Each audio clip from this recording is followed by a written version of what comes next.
The rain fell heavily. The soldiers, the holy knights of the kingdom, stood unmoving beneath it. Among them was a frail-looking man, his body pierced straight through. A holy knight addressed him, calling him a vampire. He mocked him, asking if it had been fun hiding like a rat for the past 6 months. He accused him of killing countless people during that time and spat insults, calling him a filthy beast who dared to make a mockery of the holy knights. "I'll admit," the knight sneered, "that was a pretty decent stunt." The vampire only coughed up blood. The holy knight continued, "But this is where your part in the play ends. God will no longer tolerate your existence. You should be honored. Your death will grant me the title of Vampire Slayer." With that, he pulled his sword out of the man's body and threw him to the ground. He declared that for the sin of deceiving the church and refusing the judgment of the holy knights, the vampire's wretched, fallen form was proof enough of his guilt. Then he mocked him again, confessing the truth. He had not caught him earlier on purpose. He had joined the pursuit late and allowed the vampire to run wild all this time. It had been ages since a vampire last appeared, and he wanted to drag it out so his achievement would truly shine, a daily warning to non-believers. The vampire had known all along, and when his anger finally erupted, it was fierce. He rushed toward the holy knight. The vampire understood this world well. Only the strong survive. No matter what one desires, everything is decided by the power of the strong. So he ran, but it wasn't enough. He was slain by the holy knight. As his life faded, the vampire thought that if he were given just one more chance, he would never live the same way again. He would no longer hide like a rat. He woke up. He woke up gasping for breath, unable to believe what was happening to him. His neck had been severed, his arms and legs torn apart, yet they were all intact now. He had definitely died. Was it a dream? No. This was the tent he had lived in before the holy knights began hunting him.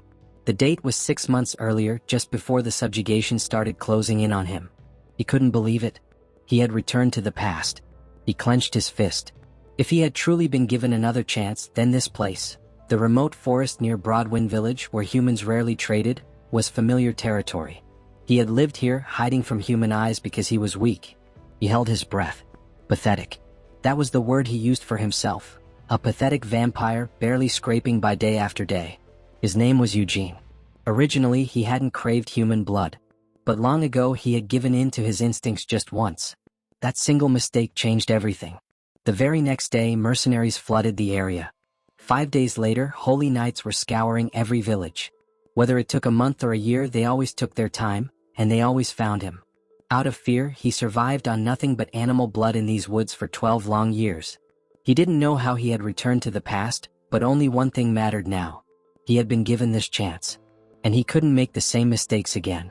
Running and hiding only led to death. Holding his breath and erasing his presence still ended the same way.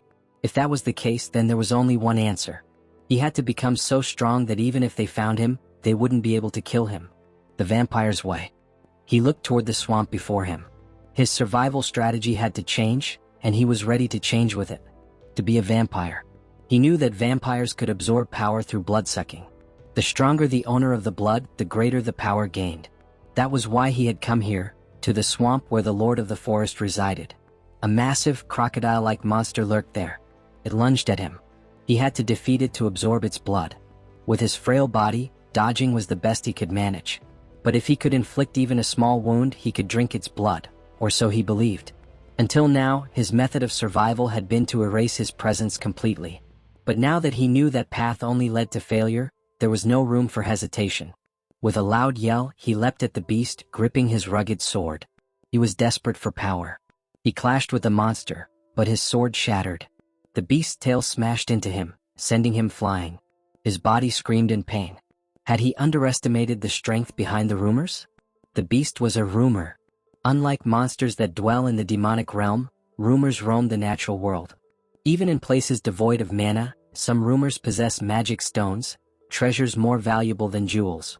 To a rumor, the magic stone is its core. If he could find it, he might still turn this around. But the gap in power was obvious.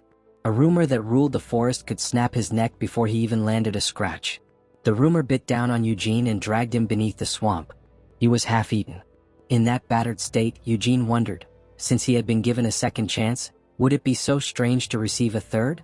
He almost let go. But no. He didn't think that highly of himself. and that was exactly why he had always crawled through life. Now he held his breath and struggled to survive. This time he chose to fight. With his bare teeth he bit into the inside of the beast. He wanted to live. He would fight. He would win. Again and again he bit into the monster from within. His body began to change as he absorbed the blood of the rumor. There was no future after defeat. So he clawed deeper into the rumor's body, searching for the mana stone. Survival meant standing atop the blood of others. He shattered the mana stone and absorbed its power. With his bare hands he tore the beast apart. He had longed for this war. He had chosen the path of battle. And with that he was reborn, once more, into a new man. He vowed that with this new life he would seize blood and victory alike.